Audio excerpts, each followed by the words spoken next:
Ferme les yeux encore une fois et imagine ce moment précis. Tu viens de quitter ce monde. Le bruit de la vie s'éteint comme une bougie. Plus de soucis, plus de dettes, plus de regrets qui pèsent sur ton cœur. Tu te tiens devant le Seigneur des mondes et par sa miséricorde infinie, ton livre d'œuvres t'est remis dans la main droite. À cet instant, une vague de paix te submerge. Ton cœur, qui battait si fort dans la peur et l'angoisse, se calme enfin. Tu sens que tu as été pardonné. Tu sens que tu as réussi. Mais avant de pouvoir franchir les portes de Jannah, il reste une dernière étape. Pas une punition, non. Une purification pleine de douceur et de miséricorde. Tu es guidé vers une rivière qui n'existe que pour les gens du paradis. Son eau est plus claire que le cristal, plus douce que le miel, plus fraîche que tout ce que tu as jamais connu. Quand tu plonges dedans, ou plutôt quand elle t'enveloppe, c'est comme si chaque cellule de ton corps se lavait d'un seul coup. Chaque fatigue disparaît, chaque cicatrice, chaque douleur, chaque maladie, chaque faiblesse, tout s'efface. Tu ressens ton corps devenir léger, parfait, sans aucun défaut. Tu te sens complet. Pour la première fois de ta vie, tu te sens vraiment entier. Mais la purification n'est pas terminée. On t'amène ensuite à une fontaine spéciale. Tu bois à grandes gorgées. Et là, c'est encore plus profond, l'eau pénètre ton âme. Tout ce qui restait encore de cette vie, la jalousie qui rongeait ton cœur, la colère qui t'a fait dire des mots que tu regrettes, la tristesse qui te suivait comme une ombre, le regret d'avoir perdu du temps, tout cela fond comme de la neige au soleil. Tu deviens pur à l'intérieur comme à l'extérieur. Tu es prêt, vraiment prêt. Devant toi apparaît un ange d'une beauté et d'une majesté indescriptibles. Son nom est Ridwan, le gardien des portes de Jannah. Il te regarde avec un sourire qui te donne l'haute impression de être le plus précieux des invités. Et là, tu les vois. 8 portes gigantesques, chacune plus magnifique que l'autre. Elles brillent d'une lumière qui n'existe pas dans ce monde. Chaque porte est réservée à un type particulier de serviteur. La porte de la Salat, pour ceux qui n'ont jamais abandonné leur prière, même quand c'était difficile. La porte d'Ar-Rayyan, pour ceux qui ont jeûné sincèrement pour Allah, en cachette ou au grand jour. La porte de la Sadaqa, pour ceux qui donnaient même quand ils n'avaient presque rien. La porte du djihad, pour ceux qui ont lutté sur le chemin d'Allah avec leur argent, leur parole ou leur vie. La porte du hajj, pour ceux qui ont répondu à les appels d'Oji Allah et ont accompli le pèlerinage. La porte de la maîtrise de la colère, pour ceux qui ont contrôlé leur colère quand tout les poussait à exploser. La porte d'Al-Ayman, pour ceux qui entreront sans même rendre de compte, par pure miséricorde d'Allah. La porte du dhikr, pour ceux dont le cœur n'a jamais cessé de se souvenir d'Allah jour et nuit. Et soudain, ton nom est appelé. Pas un nom au hasard, ton vrai nom, celui que tu portes depuis toujours. Ô ton nom, viens par cette porte. Ton cœur bat plus fort que jamais. Tu avances. Ridwan te sourit, te salue avec une douceur infinie et ouvre la porte qui t'est destinée. Une brise légère, chaude, parfumée, te caresse le visage. Un parfum qui n'a rien à voir avec les parfums de ce monde. Il pénètre directement dans ton âme. Tu sens que tous les souvenirs douloureux s'envolent. Tu sens que tu es enfin chez toi. Tu franchis le seuil. Et là, tout commence. Les anges t'entourent, leurs visages rayonnent de lumière. Leurs voix sont douces comme une berceuse. Ils te disent les mots que tu as attendus toute ta vie. Salamun alaykoum, vous avez bien agi. Entrez et restez ici pour toujours. À cet instant, tu comprends. Plus de morts, plus de maladies, plus de vieillesse, plus de tristesse. Tu es entré dans la vie éternelle. Et ce n'est que le début. Si cette première partie t'a touché, si tu veux continuer ce voyage avec moi, alors abonne-toi maintenant, active la cloche, like cette vidéo et partage-la avec quelqu'un qui a besoin d'entendre ces mots. On se retrouve au chapitre 2, mais seulement si tu es prêt à aller encore plus loin dans la beauté de Jannah. Tu viens de franchir la porte. Le seuil est passé. Et là, tout change. Pas progressivement, instantanément. Une lumière pure, douce, vivante t'enveloppe. Ce n'est pas le soleil aveuglant de ce monde. C'est une lumière qui vient de partout et de nulle part à la fois. Elle ne brûle pas les yeux, elle les caresse. Elle te fait sentir aimé. Vraiment aimé, sans condition. Tu inspires profondément. Et là, le premier choc, l'air, il n'est ni chaud ni froid, il est parfait. Il remplit tes poumons comme s'il avait été créé juste pour toi. Chaque respiration te donne plus d'énergie que n'importe quel sommeil dans ce bas monde. Tu sens que ton corps n'a plus besoin de se reposer, jamais. Puis vient l'odeur. Oh mon Dieu, l'odeur! Ce n'est pas un parfum, c'est bien plus que ça. C'est comme si tous les parfums les plus exquis que tu as connus dans ta vie, le jasmin de ta grand-mère, la pluie sur la terre sèche, le bois de oud rare, la rose fraîche, étaient réunis, multipliés par 1000 et mélangés à quelque chose de totalement nouveau, d'indicible. Cette fragrance ne reste pas dans ton nez, elle descend directement dans ton cœur. Elle efface la dernière trace d'inquiétude qui pouvait rester. Tu te rends compte que tu n'as plus peur. De rien. Tu avances de quelques pas. Et tes pieds détouchent le sol. Pas du béton, pas de la pierre, pas même du sable fin. Le sol de Jana était fait d'une matière vivante, douce, légèrement élastique, comme si la terre elle-même te massait les pieds à chaque pas. Sous tes pieds, tu vois des perles, des rubis, des émeraudes incrustées dans le sol. Mais elles ne sont pas là pour briller bêtement.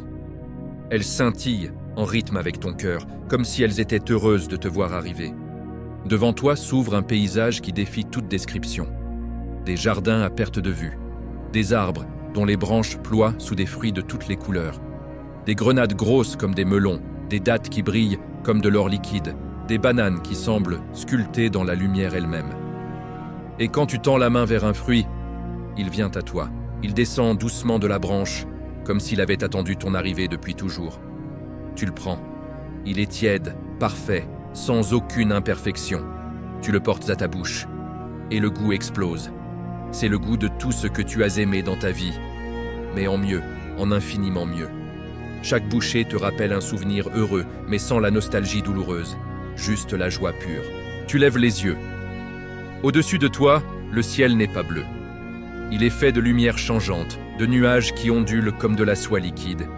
Et parfois, tu crois voir des palais entiers flotter doucement dans l'air, comme des joyaux suspendus. Soudain, un serviteur apparaît devant toi, jeune, radieux, d'une beauté surnaturelle. Il est décrit dans le Coran comme des perles éparpillées. Il te salue avec un sourire qui illumine tout autour de lui. Salamun alaik, bienvenue chez toi. Dans ses mains, un plateau d'argent pur sur lequel reposent des coupes d'or remplies de boissons qui scintillent. Il te tend une coupe. Tu bois. C'est du vin, mais pas comme celui de ce monde. Il ne grise pas, il élève. Il remplit ton cœur de joie sans jamais troubler ton esprit. Il te donne une sensation de légèreté absolue, comme si tu pouvais voler rien qu'en le désirant. Et là, un ange s'approche et te dit doucement « Ceci n'est que l'accueil. Ce qui vient ensuite est bien plus grand. » Tu continues à marcher. Chaque pas te révèle une nouvelle merveille. Un palais immense se dresse devant toi. Tes palais. Les murs sont faits de briques d'or et d'argent alternés, mais pas froides. Ils dégagent une chaleur douce, réconfortante. Les portes s'ouvrent d'elles-mêmes quand tu t'approches. À l'intérieur, des lits surélevés, des coussins brodés de perles, des rivières de lait, de miel, de vin et d'eau qui coulent dans des canaux de cristal à travers les pièces. Tu t'assois un instant et tu réalises quelque chose d'incroyable. Tu n'as plus faim, tu n'as plus soif, tu n'es plus fatigué. Tu n'as plus mal nulle part. Ton corps est parfait, ton âme est en paix. Et pourtant, tu ressens une envie immense, découvrir encore plus.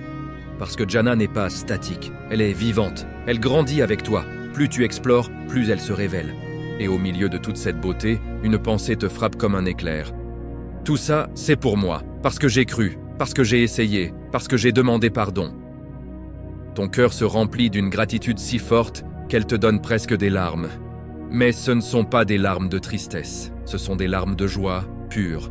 Si ce chapitre t'a fait vibrer, si tu commences à sentir que ce n'est pas juste une histoire, mais une promesse qui t'attend, alors reste avec moi. Abonne-toi maintenant, active la cloche pour ne rien rater. Like cette vidéo de tout ton cœur et partage-la avec une personne que tu aimes, quelqu'un qui a besoin de se rappeler pourquoi on lutte dans ce monde. Prêt pour le chapitre 3 ? Les retrouvailles avec ceux que tu aimes et la mort de la mort elle-même. Et au milieu de ces retrouvailles, tu sens une chose nouvelle. La solitude a disparu pour toujours. Même ceux qui se sentaient seuls, oubliés, rejetés dans ce monde, ici, ils sont entourés, aimés, honorés. Les pauvres, les malades, les prisonniers, les orphelins. Ils disent tous la même chose. Si j'avais su que cela m'attendait, j'aurais accepté 1000 fois plus de souffrance. Si ce chapitre t'a fait monter les larmes aux yeux, si tu ressens maintenant, au fond de toi, que tout ça vaut chaque effort, chaque lutte, chaque repentir, alors ne lâche pas, abonne-toi tout de suite, active la cloche pour recevoir la suite, like cette vidéo avec toute ta foi, et partage-la dès maintenant avec quelqu'un que tu veux voir à tes côtés là-bas. Un message, un appel, un partage. Ça peut changer son destin, et le tien aussi, prêt pour le chapitre 4. Les plaisirs du corps et de l'âme, les banquets sans fin, le marché de Jannah, les voyages à la vitesse de la pensée. Tu es là, entouré de ceux que tu aimes, le cœur encore battant de ces retrouvailles qui n'ont pas de fin. La mort est morte. La séparation n'existe plus. Et maintenant, commence la vraie vie. Pas la survie, pas la lutte. La vie telle qu'Allah l'a promise. Pure jouissance, sans limite, sans fatigue, sans regret. Tu as faim? Non, pas vraiment. Mais tu as envie. Une envie douce, innocente, comme celle d'un enfant qui découvre un nouveau jouet. Et à l'instant où cette envie naît dans ton cœur, une table immense apparaît devant toi. Pas une table ordinaire. Elle est dressée sur des tapis de soie qui flottent légèrement au-dessus du sol, entourée de coussins brodés de perles et d'or. Les plats arrivent d'eux-mêmes, comme s'ils avaient été créés pour toi à la seconde où tu les as désirés. Le premier mets que les gens de Jannah reçoivent, selon ce que le prophète, paix et bénédiction sur lui, nous a enseigné. Le foie d'un poisson gigantesque, préparé par Allah lui-même. Tu en prends une bouchée, et c'est indescriptible. Une saveur qui rappelle tous les plats les plus délicieux de ta vie. Le tagine de ta mère, le barbecue entre amis, la pâtisserie préférée de ton enfance, mais multipliée, purifiée, élevée à un niveau que ton cerveau d'ici-bas n'aurait jamais pu imaginer. Et pourtant, tu ne te sens jamais lourd, jamais ballonné. Chaque bouchée te remplit de joie avant même de remplir ton corps. Autour de la table, des fruits qui apparaissent dès que tu tends la main. Des grenades qui éclatent de jus rouge rubis. Des raisins gros comme des olives. Des dattes qui fondent sur la langue comme du miel liquide. Des bananes qui ont le goût de l'été éternel. Quand tu cueilles un fruit, un autre pousse instantanément à sa place. Rien ne s'épuise. Rien ne finit. Tu manges pour le plaisir pur, pas pour survivre. Puis viennent les viandes. Des oiseaux rôtis à la perfection, tendres, juteux, parfumés d'épices que ce monde n'a jamais connues. Chaque morceau est une explosion de saveurs nouvelles et pourtant familières, comme si Allah avait pris tout ce que tu aimais et l'avait rendu parfait. Les boissons arrivent dans des coupes d'or et d'argent pur, de l'eau cristalline qui ne stagne jamais, du lait dont le goût reste toujours frais et doux, du miel qui coule comme de la lumière liquide, et du vin, un vin qui ne grise pas, qui n'endort pas, qui ne rend pas malade. Il élève l'âme, il fait rire le cœur, il fait chanter l'esprit. Tu bois à volonté, et pourtant tu ne ressens jamais cet excès désagréable. Ton corps reste léger, ton esprit clair, ta joie multipliée. Et le plus incroyable, dans Jannah, il n'y a aucun besoin désagréable. Aucun besoin d'aller aux toilettes, aucun résidu. Le corps est parfait, purifié pour l'éternité. Tout est conçu pour le bonheur absolu, sans la moindre ombre. Tu te lèves de table, encore émerveillé, et tu te diriges vers un lieu dont on parle peu, mais qui est l'un des plus beaux cadeaux. Le marché de Jannah. Ce n'est pas un souk pour acheter par nécessité. C'est un lieu de pure beauté et de joie. Quand tu y entres, une brise du nord, douce et parfumée, te caresse le visage, les cheveux, les vêtements. Cette brise porte des senteurs divines qui s'accrochent à toi.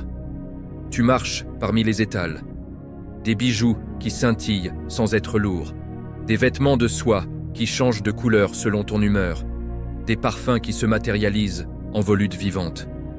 Et quand tu ressors du marché pour retourner auprès de ton conjoint ou de tes proches, ils te regardent et disent, émerveillés, « Par Allah, et tu es encore plus beau qu'avant de partir. » Et toi, tu leur réponds la même chose, parce que la beauté en Jannah ne reste jamais figée, elle augmente.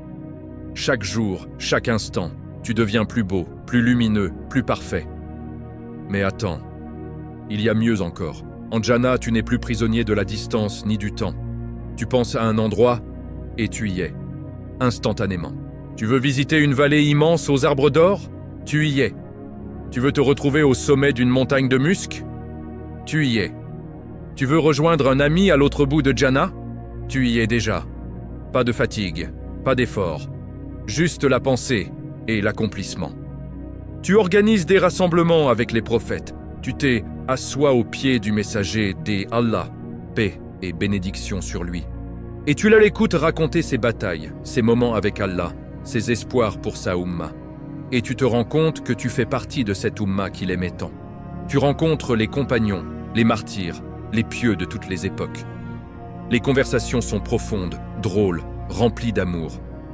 Personne ne coupe la parole, personne ne s'ennuie, personne ne part. Et au milieu de tout cela, tu réalises, la solitude n'existe plus, jamais, même un instant. Tu es entouré, aimé, honoré, pour l'éternité. Si ce chapitre t'a donné des frissons, si tu sens maintenant que chaque seconde dans ce bas monde vaut la peine pour arriver là, alors reste connecté. Abonne-toi immédiatement, active la cloche pour ne rien manquer, like cette vidéo avec toute la force de ton cœur et partage-la sans attendre avec quelqu'un qui a besoin de ce rappel. Un seul partage peut être la raison pour laquelle une personne entrera par elle et une de ses portes. Prêt pour le chapitre 5 ? Le sommet absolu, voir Allah de ses propres yeux, les niveaux de Jannah selon nos efforts ici-bas, et la conclusion qui doit changer ta vie dès aujourd'hui. Tu es au cœur de Jannah. Les palais scintillent, les rivières chantent, les retrouvailles illuminent ton âme, les banquets ne s'arrêtent jamais, la beauté augmente à chaque instant. Et pourtant, au milieu de tout ce bonheur inimaginable, une sensation grandit en toi. Il manque encore quelque chose de plus grand que tout le reste, quelque chose que même Jannah, dans toute sa splendeur, ne peut égaler. Allah lui-même nous le dit dans le Coran. Pour ceux qui font le bien, il y a la plus belle récompense, et davantage. Les compagnons ont demandé « Ô messager d'Allah, qu'est-ce que davantage ?» Et le prophète, paix et bénédiction sur lui, a répondu « Allah descendra vers les gens de Jannah et leur parlera directement, sans voile, sans intermédiaire. Un jour, et ce jour est éternel là-bas, une grande assemblée est convoquée. Tous les habitants de Jannah se rassemblent, leurs cœurs battent d'une attente douce, presque insoutenable. Allah parle, pas à travers un ange, pas à travers un rêve, directement. Sa voix, que nul œil n'a vue, que nul cœur ne peut imaginer pleinement, remplit chaque espace, chaque âme. Il dit simplement « Êtes-vous satisfait ?» Ils répondent, la gorge nouée par l'émotion. « Comment ne serions-nous pas satisfaits, ô notre Seigneur ? Tu nous as sauvés du feu, tu nous as fait entrer au paradis, tu nous as donné tout ce que nous désirions. » Allah répond « Voulez-vous que je vous donne quelque chose de meilleur encore ?» Il s'étonne. « Quoi de mieux que cela, ô Seigneur ?» Et alors, le voile est levé. Tu le vois, de tes propres yeux. Allah, ton Seigneur, ton Créateur, celui qui connaissait chaque larme que tu as versée en cachette, chaque dua que tu as murmuré la nuit, chaque fois que tu t'es relevé après une chute. Le prophète, paix et bénédiction sur lui, a décrit ce moment. Vous verrez votre Seigneur comme vous voyez la pleine lune dans une nuit sans nuages, sans aucune difficulté. À cet instant, tout le reste s'efface. Les palais deviennent flous, les fruits perdent leur saveur. Les retrouvailles semblent petites, parce que rien, absolument rien, ne peut se comparer à ce regard. C'est la joie ultime. Celle que nulle âme ne sait ce qui a été caché pour elle comme récompense rafraîchissante pour les yeux. C'est le davantage promis. Et c'est pour toujours. Mais écoute bien, Jannah n'est pas un seul niveau. Il y a des degrés. Des palais plus hauts, des lumières plus intenses, une proximité plus grande avec Allah. Et ces degrés sont déterminés, ici, maintenant, dans ce monde éphémère. Le prophète, paix et bénédiction sur lui, a dit « On dira aux gens de Jannah, récitez et montez. Ils réciteront le Coran comme ils le faisaient dans ce monde, et à chaque verset, ils monteront d'un degré. Leur place finale sera au dernier verset qu'ils auront mémorisé. » Imagine. Certains s'arrêteront tôt, non pas parce qu'on les arrête, mais parce qu'ils n'ont plus rien à réciter. Ils verront les degrés supérieurs, et ce sera une réalisation douce amère. J'aurais pu aller plus haut. Pas de tristesse en Jannah, mais une conscience claire de ce que l'effort supplémentaire aurait donné. Et la salate ? Le prophète a dit La première chose dont on rendra compte le jour du jugement est la prière. Si elle est bonne, tout le reste le sera. Si elle est mauvaise, tout le reste s'effondrera. Il a aussi dit « Celui qui protège les 5 prières quotidiennes a la garantie d'Allah que il le fera entrer au paradis. » Chaque rakat que tu fais aujourd'hui, chaque verset que tu mémorises avec difficulté, chaque repentir sincère, chaque aumône donnée en cachette, chaque dhikr murmuré dans la nuit, tout cela construit ton rang. Pas pour rivaliser avec les autres, mais pour augmenter ta capacité à recevoir plus de cette proximité divine. Et maintenant, la conclusion qui doit te secouer jusqu'au plus profond de ton être, cette vie est courte, très courte. Le prophète a dit, quand les gens verront leur temps en ce monde le jour du jugement, il leur semblera n'avoir duré qu'un après-midi, ou même le temps entre Dour et Asr. Dans la tombe, personne ne regrette l'argent qu'il n'a pas gagné. Personne ne regrette le like qu'il n'a pas eu. Il regrette une seule chose. Si seulement j'avais prié une fois de plus, si seulement j'avais repenti une fois de plus, si seulement j'avais donné une aumône de plus,